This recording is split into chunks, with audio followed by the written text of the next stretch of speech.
আরে কার মাছ মাছ আমরা গান শুনবার লাগে আমার ওইটা সব আছে। ও আচ্ছা আচ্ছা, একটা গান কি গান গাইলাম? গান তো ভাইরাল না?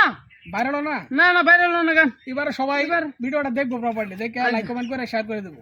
আচ্ছা শেয়ার করেন। একদিন মাটির বিছানায় এই গানটা আছে না, ওই গানটা করি। একদিন মাটির ভিতরে হবে গর, মন আমার কেন বন্ধ দালান গর। একদিন মাটির ভিতরে হবে গর, মন আমার কেন বন্ধ